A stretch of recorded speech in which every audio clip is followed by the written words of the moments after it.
G'day guys, you're listening to the Aussie Devs Podcast, episode 14, a show where we talk about what's happening in the world of Australian game development. I'm your host Glenn, joined as usual by Eric, and today we've got a special guest, Dan Hindes. G'day mate, how you doing? Hey, I'm well, thanks. How are you?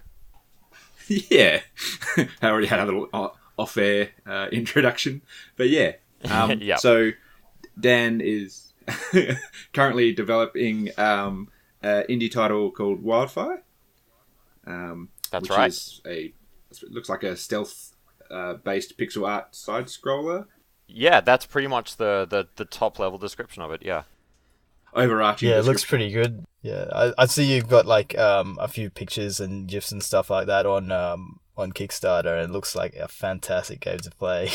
Thanks. Yeah, it's funny that Kickstarter campaign is so old at this point that almost everything in there is improved like tenfold. And I don't know if you can actually update that campaign page. I think it kind of freezes once your campaign is done. But it's kind of like that's the first thing people often see is that campaign page, and I have to be like, oh, actually, like it looks really, really, really good right now. Oh, yeah, that's if it looks a lot better than what it does on the Kickstarter page, it must look amazing because I like the graphics on the Kickstarter page. It's just captured me straight away, and the few mechanics that you've explained on it, it just really like this is gonna be fun play. That's the thought that goes through my head when I see it. So if it's improved, it looks so good. Yeah, I was having a look at the videos on the Steam page as well before. Are they more up to date ones compared to your Kickstarter? Yeah, slightly more up to date, yeah. But there are always just little improvements and points of polish and fidelity that we can tweak and tune that kind of are more than the sum of its parts and are also really hard to kind of communicate in video as well. So it's sort of like if you've seen that video and you're like, this looks like a kind of cool thing that I want to play, then it's done its job. But I also know how much has actually improved since that video, so I'm kind of like, how do I communicate all that while still not trying to get in the way of just providing that general feeling as well? It's definitely a struggle. Yeah, it is. It's always a bonus when your game explains itself without having to go through a whole bunch of text and paragraph to do so. Yeah, your game Wildfire. I guess you started that a couple of years back. Is that what's the history behind it? Yeah, we started a number of years ago in I think like 2014 or something like that. I didn't know how to program before I started making it. I started with Game Maker and the Game Maker tutorials to kind of teach myself how to program as well. Yep. And the kind of basic idea behind the initial concept was I want to make a game about fire propagation because that was one of my favorite mechanics in Far Cry 2. And I remember seeing that and being like, this is awesome. Like, would it be possible to make a whole game out of just that mechanic? And maybe not so much. Maybe someone else can do it who actually has more skill than I do. But we basically had the fire propagation system going, and then we were like, well, that's not enough for a game. How do we make it a game? And so we thought, well, what if you actually just control the fire? And that became the basis for the entire set of mechanics in it. So when you say control the fire, instantly like my brain turns to like pyromancer type thing. How does the character control the fire itself? It's really simple, and it ties into the kind of design philosophy that we want to explore, which is your environment are the resources that you need to overcome puzzles. I'm not really interested in games that kind of like give you ammo or store abilities or whatever. Like I want to give you a situation and a set of systems in that situation, and I want to see people use them in such a way that's creative or unexpected. So you basically summon a fireball from any source of existing fire within the environment, and then you can throw that fireball somewhere else to set something on fire. And that's the central mechanic behind every sort of type of interaction behind the game. And it kind of results in you thinking about the environment in a much more... It lends it much more significance, I guess is what I'm trying to say. Yeah, righto. That's an interesting concept. So once you've sort of grabbed that fireball from an existing source, and you propagate it elsewhere, can you then grab it from that propagation and then somewhere else again? If you know what I'm saying? Yeah, we actually have two different types of fire. There's like contained fires and there's wildfires. So a contained fire is something small like a campfire or a lantern. And that is a single-use source of fire. So if you take that fireball, it's going to actually snuff that fire out. Wildfires are much larger, kind of raging flames, and they are an infinite source of fire. But they will burn out eventually over time once they use up their fuel source. So it's sort of like we give you these single points of fire, and then you can start your own wildfires and kind of create more fireballs out of them. But there's always like a negative consequence to burning something. There's always a reason why you would not want to burn it as well. Burning things is bad. Yeah. Yeah, you don't want to breed too many bad habits, but I think the basic nature of fire and just the raw energy it has is a very good start. And adding a puzzle element to it, so making it solve a few challenges, that's a pretty unique take on the whole exactly thing. Like we looked at fire as the central mechanic, and we tried to think like what is fire in gameplay terms. Like it's not just heat. Like yes, you can burn things, but it's also light. Yeah. So it'll play into light and darkness as far as stealth goes.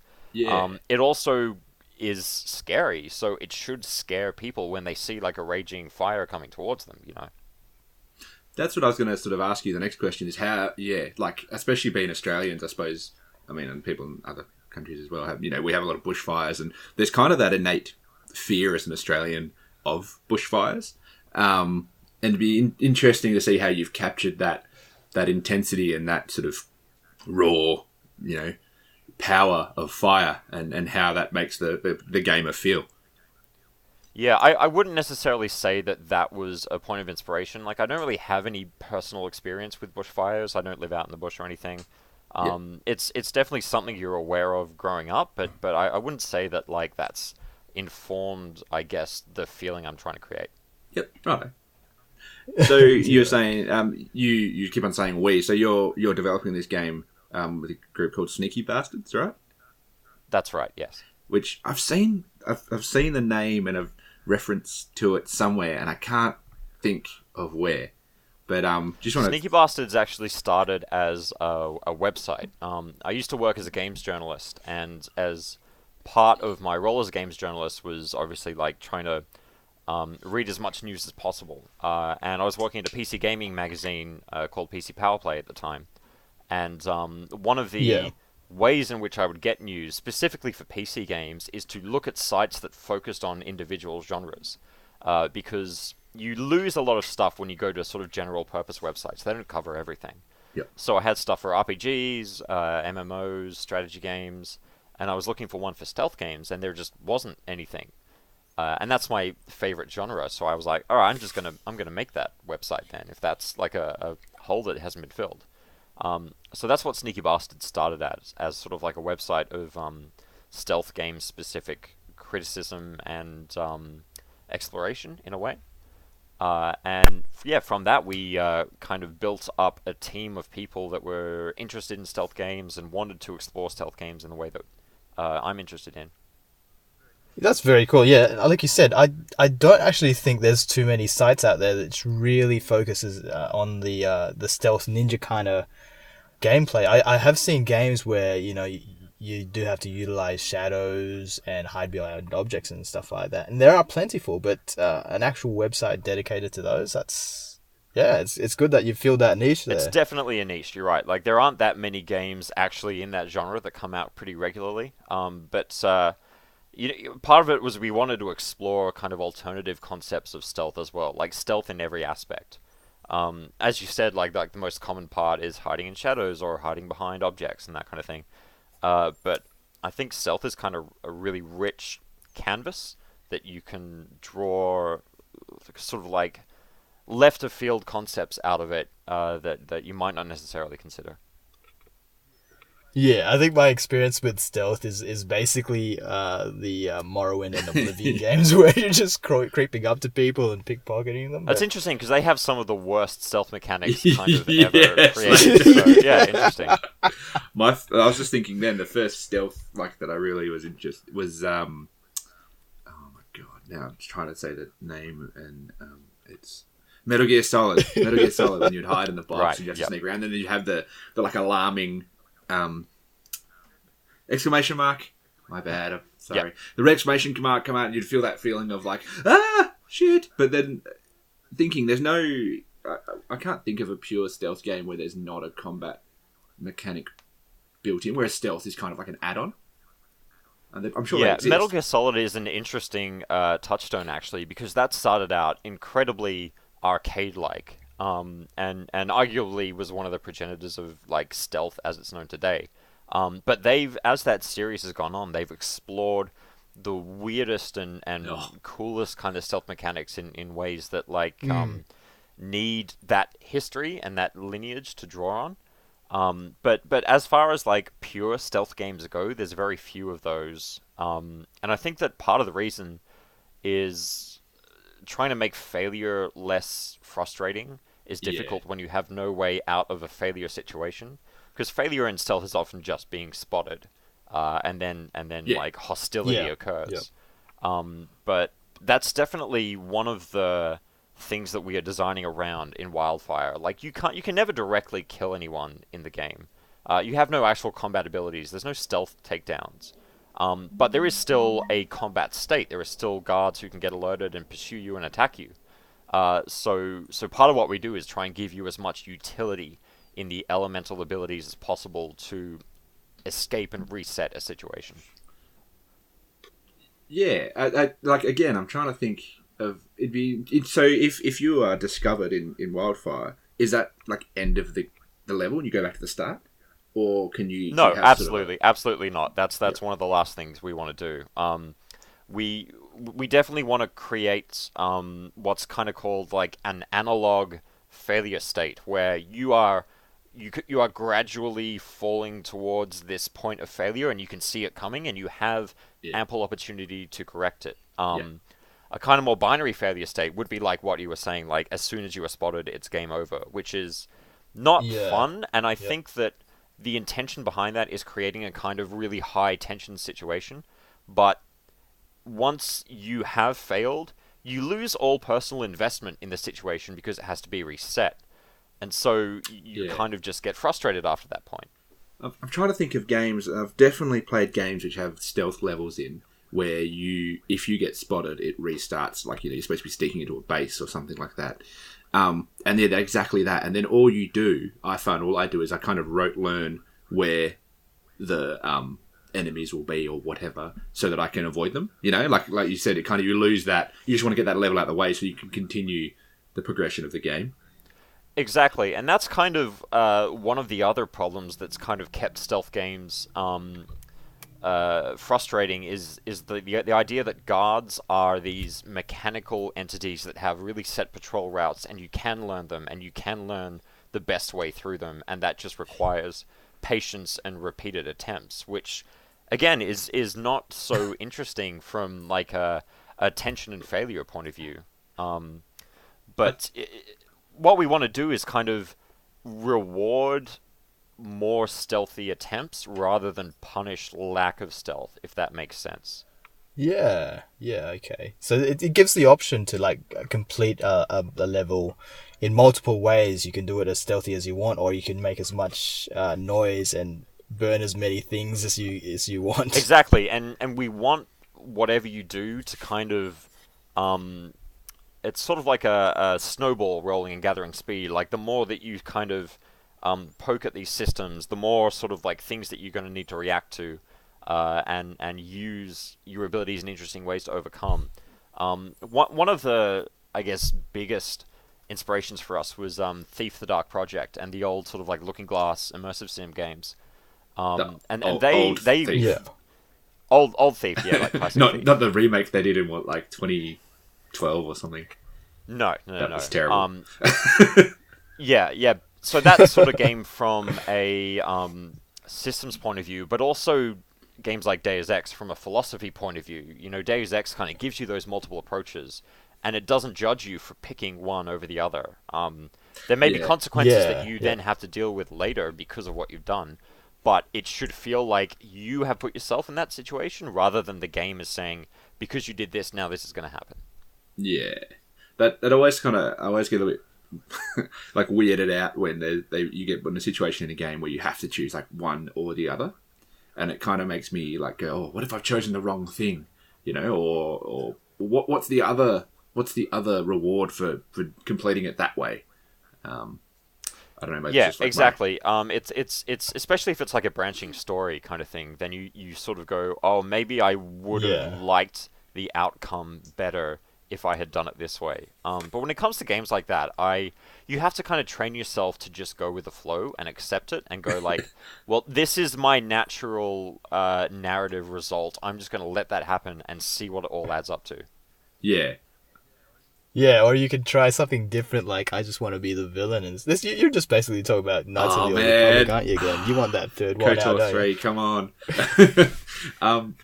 But it always happens like, I'm going off on tangents, but like I replayed Skyrim the other day, and I was like, all right, I'm going to make a character that's completely off what I normally do. So I'm going to make a, heavy armored orc, which wields two-handed weapons. And then I just realized that I'm trying to sneak in my heavy armor and use my bow to take down enemies. I always just kind of default back to that original sort of stealthy assassin in...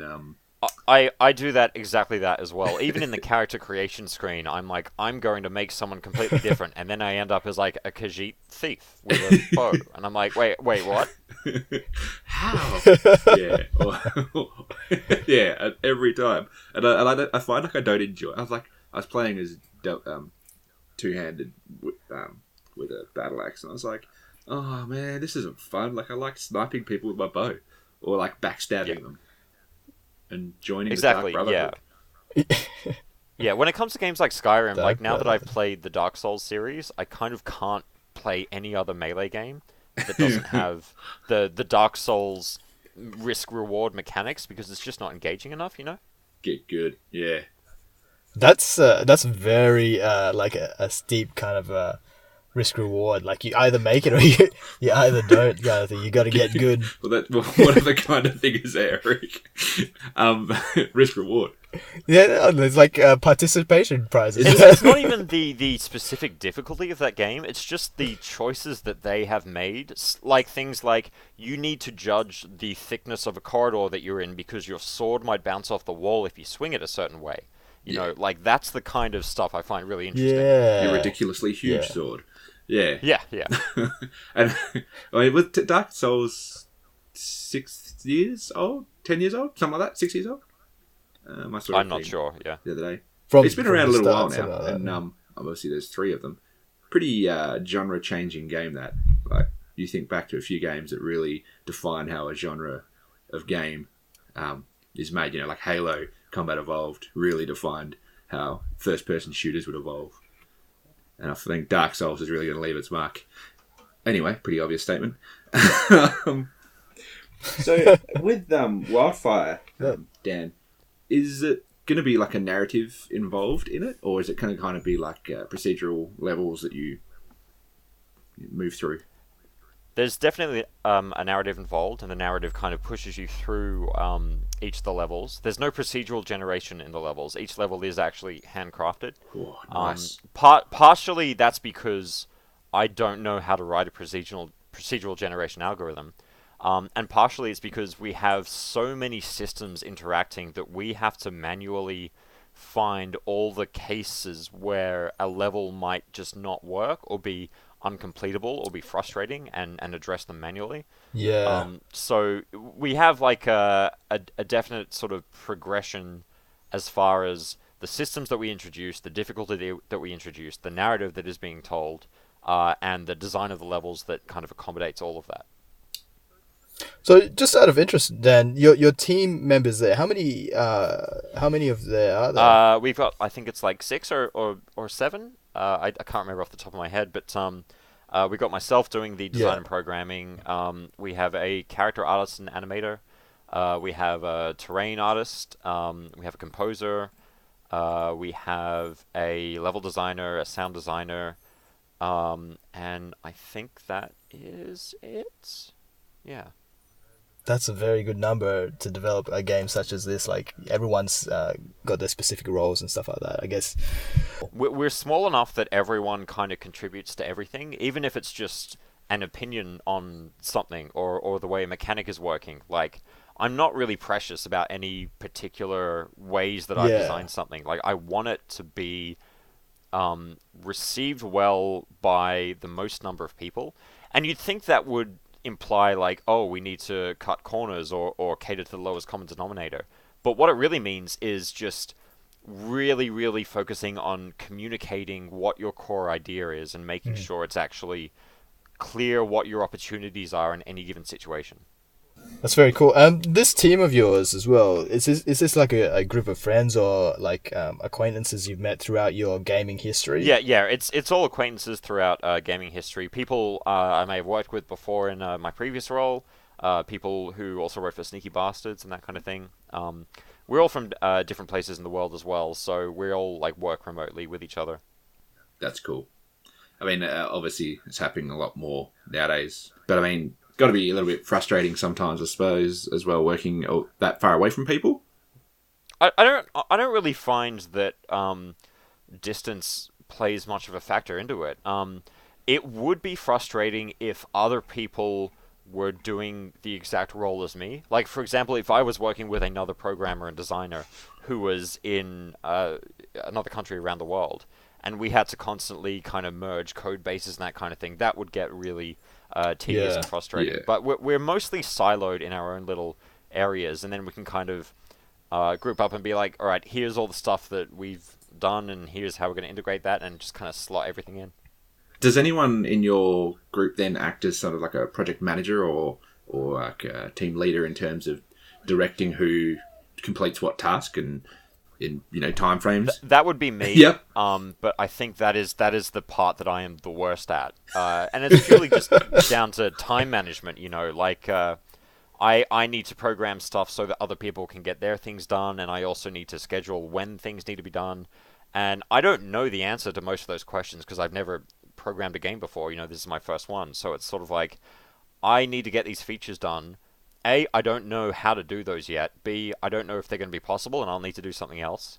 C, I don't know how long it's going to take to like bug fix and QA those. Yeah. And I also don't really know how to kind of best project forward more than a week or two how, like, when other people need stuff in and that kind of thing. Yeah.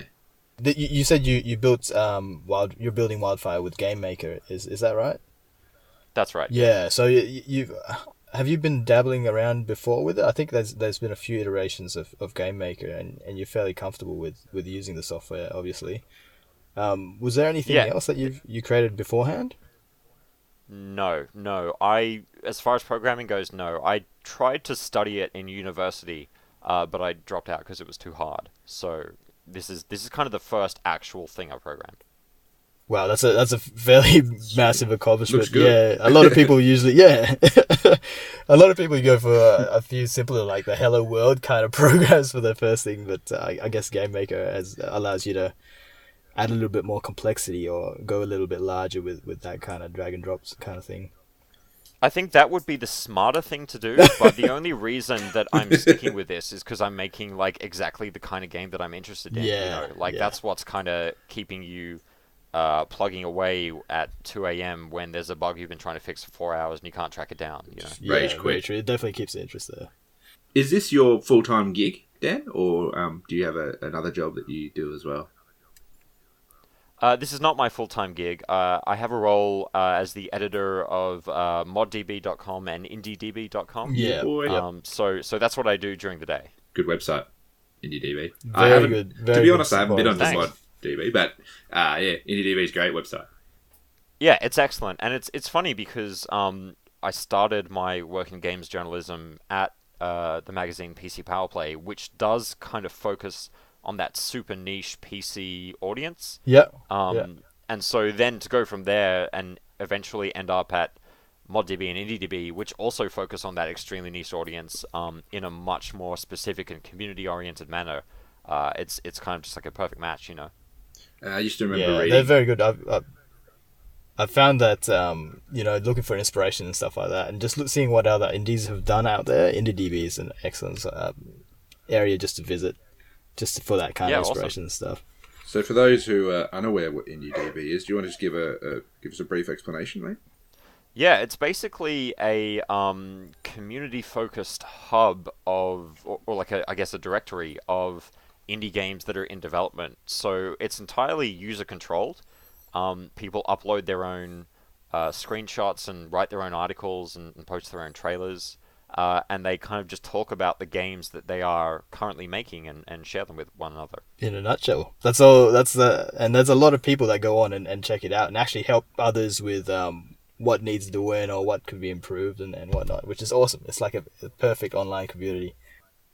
Exactly, yeah. I mean, I think that's something we've discussed a few times here as well, as how good the indie community actually is. Like, I think because everyone's doing the same thing, everyone's struggling with the same thing, and and want inspiration and want to see how other people have fixed things. Pretty big community of people who are pretty willing to help each other out. It is, yeah. There's definite strong sense of solidarity amongst indie developers, and I think that is just because it's hard, but it's also so time consuming, and everyone sort of feels for one another because they're like, yeah, I know what you're going through, I know how exhausting this can be, so like anything I can do to like make that easier, I'm willing to like put the time in to do that. Yeah, so you've been doing a lot of game reviews and you're basically the editor for a whole bunch of massive communities, Dan. You've also attended PAX and other exhibitions like that. You're attending this year, PAX? No, I don't think we are going to be. We did show Wildfire last year, Yeah. and I don't think we can really get enough out of showing it again, at least in the state that the game is currently in. Partially that is because what I need to demo or playtest at the moment is the late game content. And you can't really dump people into like halfway through your game at a convention show floor, like Yeah. we would still need to put them in at the tutorial and the beginner levels and that kind of thing. And partially it's because last year we won the PAX Rising competition, which gets you one of the booths that are kind of reserved for up-and-coming indies. You only get a chance to showcase that once, and then you kind of move on and give other people a chance. Yeah. So we just can't really afford it this year. Yeah, well, we're going first time just to go check it out this year, flying from Perth. And yeah, it's not super cheap to get there and to go, but we're really excited to go check it out. Yeah, I think you guys will have a great time. Just try and interview as many people as possible. Try and get hands-on with as many games as possible. Yeah. And yeah. I guess that's a good question, actually. Your inspiration and your motivation to keep working away at this. I know you've got a team behind your back as well, so it's kind of like their project as well, their little baby as well. What inspires you to complete the game? I don't know. I've just always been interested in kind of getting into this area of games since I was like 6 years old or something like that. But it didn't really solidify until I kind of determined exactly the type of game that I like, which is the like I said, like the Looking Glass lineage games like Thief and Deus Ex and the Far Cry series. And wanting to contribute to that space in some small way with like an indie game that's like inspired by that kind of stuff. That's the prime motivation to kind of contribute to like that sort of weird specific space of game design. Have you ever had days where you've just felt you need a little bit of a break for a while and then truck on later on once you're energized a bit? Yes, but there's no time for that. Perfect answer. Yeah, you just got to keep on trucking through. I know there's a lot of I know Reddit. There's a few developers out there who often question that. What do you do to keep me going? So I like your answer there. Just keep on trucking.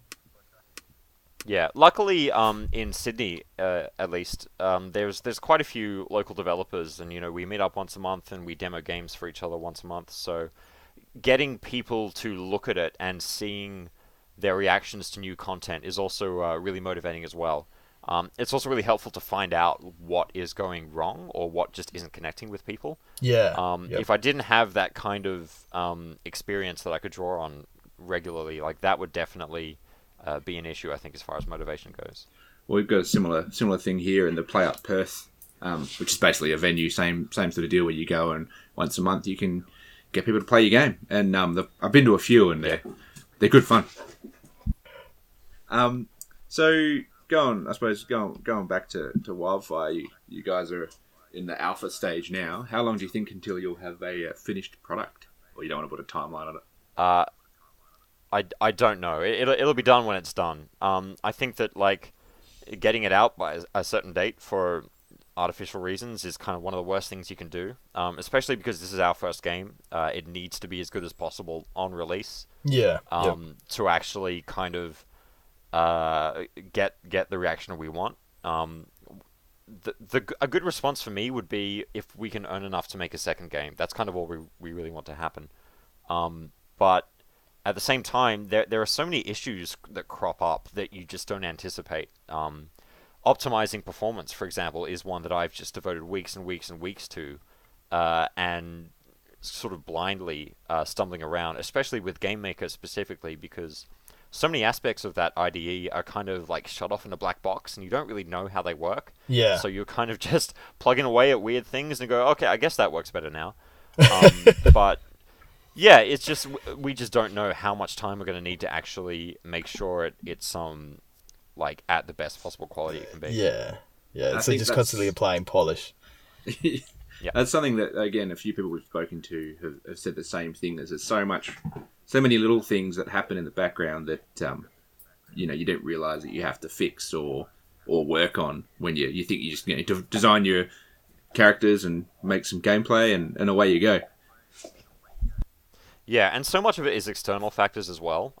Like every time Windows 10 updates, you are rolling a dice. And it's like Russian roulette, you don't want to have to deal with that kind of stuff. So anything can kind of happen. Computers are complex things. The game that you're coding is a complex thing. And so often things will just interact in a way that break or start to wind down, and you've got to become this weird like cyber detective with your own work to figure out what's happened. Yeah, I don't think it's a complete like game like development kind of scheme unless you break something and then have to remake it a few times. Exactly. Yeah. My cabbages. Yeah. So sorry, I've been watching Airbender as well. Anyway, the Avatar. Yeah. Been a long day at work. So speaking of going to work, how. The only thing I want to know is how do you find the energy at the end of the day to come home and code? Because, mate. I think it's just that motivation is strong enough, like the stuff I said before. Yeah. It's funny, you mentioned Avatar. I forgot to mention this as well. Like, Avatar is one of the huge inspirations for this game as well. And part of the reason we started making it this is... I played the other Avatar games and I was really disappointed. I was about to say, did you play so PS2, I think? That was the last one I played. But yeah. A bunch of different ones. And so I was just like, screw it, I'm just going to make the Avatar game that I actually wanted to play. So I think realizing we're at a point with the game where we kind of have done that and now we just need to actually get it finished. That is really what is driving me at the moment. Just getting across that last bit across the line. Yeah, you gotta. It's weird. It's kind of not cool to say that your own game is really good because like who's going to believe you? But it's really good, and it's going to be like really exciting to actually get it there. And so like just thinking about that is definitely motivating. You've got an alpha available on Steam. Is that correct? You can buy alpha access to it. It is not through Steam Early Access, but if you go to sneakybastards.net, you can buy actual access to the alpha, which is delivered through Steam. Okay. So you were saying before, like you won the Rising Indie at PAX and good reviews and exposure on Kickstarter. Do you find that there is a little bit of pressure for you to produce this game? The pressure that comes from that area is not at all significant to the own personal pressure I put on myself. Like, I know what kind of standard I want to achieve with this, and I know that I know how it can go wrong. I know the myriad ways it can go wrong, and I think that like just wanting to make sure it's something I'm happy with and proud of is far more significant. Do you think that your previous lines of work, and your current lines of work, being an editor and whatnot, you've made a list for your Wildfire game so that you kind of know what to expect, kind of thing? It's like you're critiquing it as you go. I think that games critique is something that has definitely helped a lot, and it's a skill that you develop while specifically through reviewing games. It's a skill that you develop that allows you to kind of identify what works about a game and why, specifically why, and then understanding where the design decisions were made that led to that point.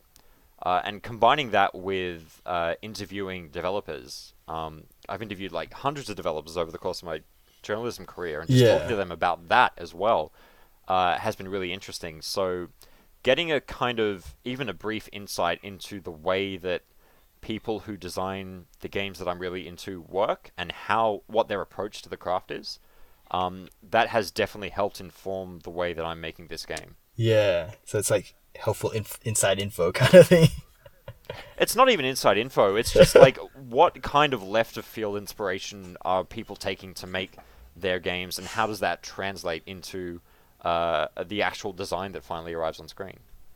Yeah, I think sometimes people forget that it's an art medium, that people are trying to either tell a story or get something across that they want, or it's being appreciated a lot more as an actual art style.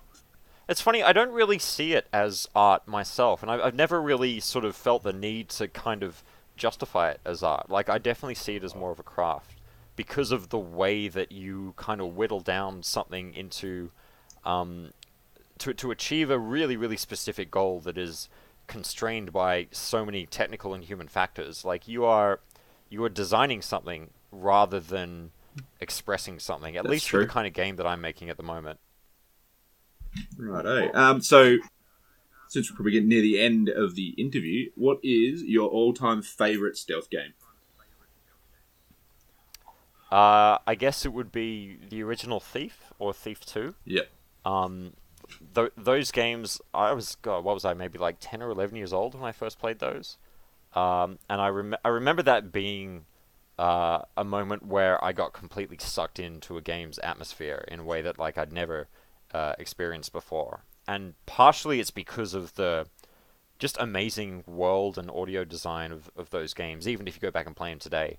And partially it was those stealth mechanics, because stealth requires you to move slowly through an environment and examine everything in great detail. Yeah, that's so right. what it does is it lends that environment a kind of significance that is lost in other games that you just kind of blow through at rapid pace. Even if like the visual fidelity of a game that comes out today far exceeds that of Thief, which was released in 1998, you still don't feel like you are taking in the environment in a way that you do from a game of 19 years ago. And that was a shift like that I felt, because at the time leading up to that, you'd had like Doom and Quake and all this other kind of fast-paced, arena style stuff. And so partially having that realization combined with it's a stealth game was a really significant influence. Was Thief one of the very first stealth games? I'm trying to think of ones before that, and Look, it's fuzzy. You can go back to the original Metal Gear. From, what was it, 1984 or something like that, if you want to go to the first stealth game, or even before that, Castle Wolfenstein. Yeah, true. But it was definitely one of the first 3D stealth games. Yeah. Yeah. Oh, now I want to go back. Nice. Now I want to go back and play it. Yeah, like you were just saying, I've just been playing Destiny 2 for the last week, and I've just been blowing up stuff, running through levels. And I had to take a break once, and I've just left the controller there. When I came back, and I just realized how much time and effort and detail was put into the environment. So like you were saying, the stealth games where you have to go slow, and then you have to like notice everything. Yeah, that makes a lot of sense now. Exactly. I haven't played Destiny 2, but I had the exact same feeling with Destiny 1, where I was like, this is an amazingly detailed and beautiful environment, but nothing in it matters because you're just kind of moving from point to point and shooting NPCs. And 100%. part of making something matter is not just moving slowly through it, but attaching mechanics to the environment as well. Like a game like Thief, you have to identify the type of surface that the floor you're about to walk on is, because it makes a different amount of noise based on whether it's metal or wood or that kind of thing.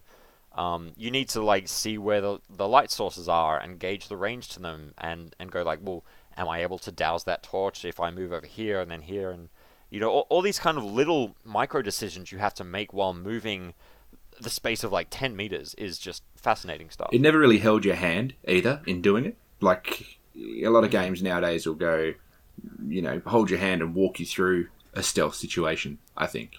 You know, I mean, there's games like Dishonored 2, which came out recently, which, you know, you can go whichever way you want, but still very much, I think, guides you, in my opinion, around to that the destination levels. kind of thing. Yeah. Stealth games hold your hand in a way that's slightly more subtle than sort of just telling you exactly what to do. Partially, it's through the enemy AI. If you notice, in most stealth games, guards will yell really loudly exactly what they're thinking and what their intentions are. Like, oh, I'm going to go investigate over here. Thought I saw something. What was that? You know, all that kind of thing. What was that? Yeah, exactly. Did you And hear it's really artificial, but it really actually helps you make an informed decision when you're Yeah, that's a good point. I don't know how you would play a stealth game without those sort of cues. Like, because it would just be too hard then. You know, we were saying before how, you know, you don't want to make the stealth easy or whatever, but without any of those sort of AI cues, it would be pretty difficult. Yep. A fascinating case study for that is Alien Isolation, because you have this really complex singular opponent that you are sneaking past, and it doesn't have any of the audio-visual tells that a human opponent would, because it's a xenomorph, you know? Yeah. I have not played that yet, probably because the thought of it scares me a little bit. I'm a bit of a wuss. Even I watched a few like YouTube videos of it, you know, like jumping out and getting people. I was like, ah! But yeah. Yeah, exactly. I only made it a few hours into that game, and it is because it's like one of just the most stressful experiences I've ever had playing anything. But I still, I bounced off it, but I wish I could go back to it and explore it more. But it's just, I don't want to willingly put my brain in that state, you know? Not sleep for a week.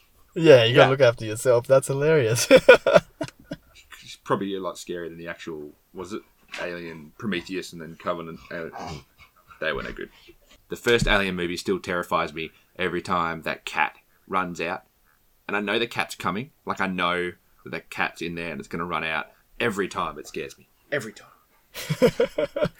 Yeah. It's like traumatized you when you were a little kid, man, when you watched it the first time around. Yeah, for sure. Yeah, I don't do well with scary movies. Like, I'm not going to go see It. The remake. I watched the old one ages ago when I was younger, and again, yeah, like, no thanks. Well, it's funny with a game like Alien Isolation, because if you could learn what the alien was thinking, it wouldn't be scary anymore.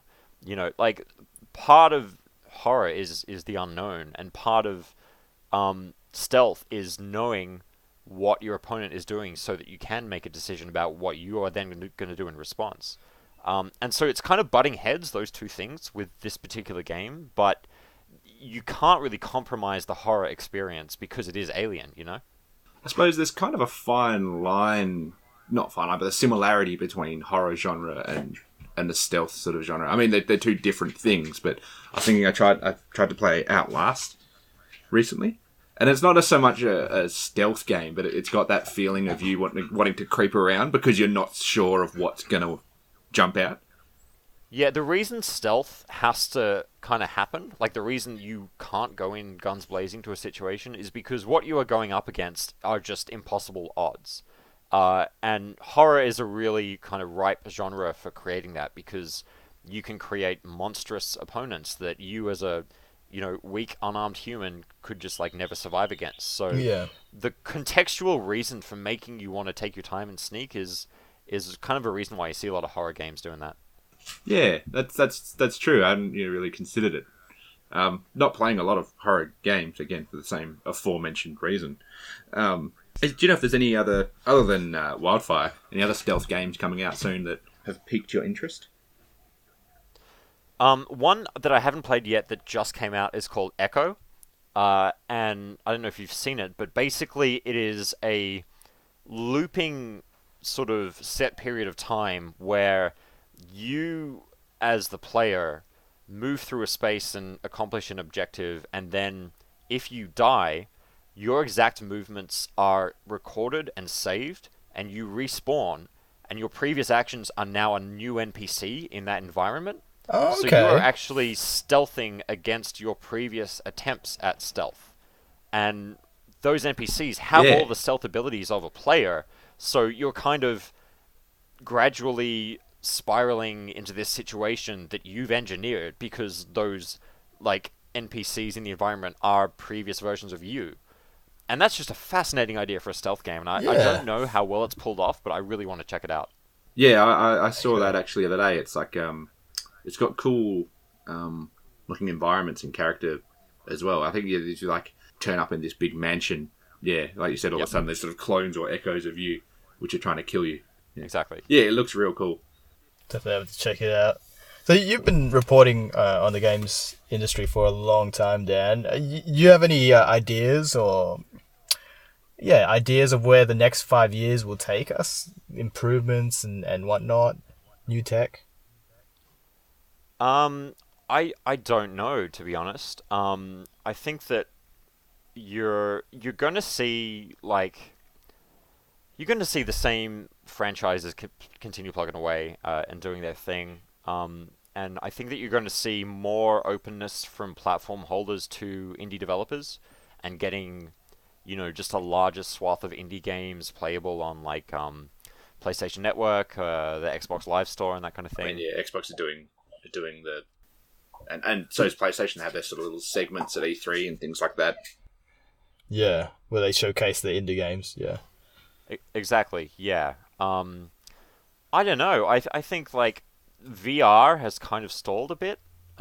People are pushing for 4K TVs and 4K gaming, but no one actually cares because no one has a 4K TV. I don't know. It's really, there's no clear pointers about what's going to happen in the next 5 years, so it kind of could be anything.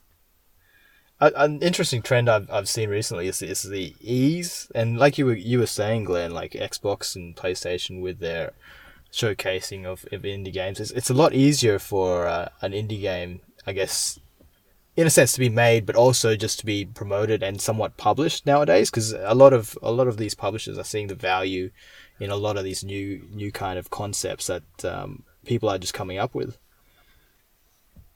Yeah, there's definitely a kind of prestige associated with being positive towards indie games. Like you want to, like that's a kind of image that you can't put a price on. Yeah, it makes you look good because people are enjoying indie games now, and it makes me wonder how much of it is they want to propagate the gaming industry and how much of it is selling more of their own titles. The cynic in me, that is. I'm sure there are definitely numbers that have been crunched that point to both answers. Yeah. So Wildfire, how can people get a hold of it or buy the alpha? Yeah, so if they want to buy the alpha, they can go to sneakybastards.net, and there's a link there. You get a Steam key for that, and it does turn into the full game on release. If you just want to check the game out, you can go to www.wildfiregame, but it's ga.me. I